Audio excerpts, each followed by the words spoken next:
Au cours de cette séance de dialogue, le président de la Commission nationale de dialogue inter-burundais, Monseigneur Justin Daïsaba, dans son allocution, a demandé aux participants d'exprimer leurs opinions sans crainte. Dans son mot introductif, le secrétaire exécutif de la CNDI, Festus Nanyungu, a d'abord présenté un bref aperçu historique des élections au Burundi. Il a fait savoir que la période électorale a toujours été caractérisée par des conflits, entraînant ainsi de l'instabilité. Pour Festus Nanyungu, cette instabilité est causée d'une part par les partis politiques et d'autre part par le gouvernement. Selon ses explications, cette instabilité est due au refus du verdict des urnes par les partis politiques perdants et par une mauvaise législation de la part du gouvernement.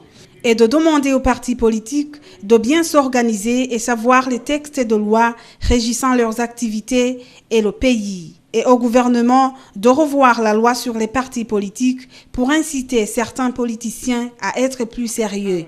Après cet aperçu historique, les participants sont alors entrés dans le vif de la séance. Ils avaient à répondre à une question et apporter leur contribution par rapport aux solutions consensuelles pour asseoir une paix durable et la démocratie au Burundi. Pour le parti CNDD-FDD, les Burundais doivent avoir un esprit patriotique et développer en eux l'amour de la patrie. Quant au parti PSD de Sabi Kanye, pour asseoir une paix durable et la démocratie au Burundi, il faut mettre en application tous les protocoles de l'accord d'Arusha.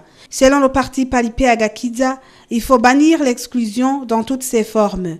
Pour les autres, les politiciens doivent chercher les solutions aux problèmes qui hantent la population burundaise tout en privilégiant la justice. Outre les partis politiques, étaient invités à cette séance de dialogue les représentants des corps diplomatiques et consulaires accrédités au Burundi ainsi que les ONG œuvrant au Burundi.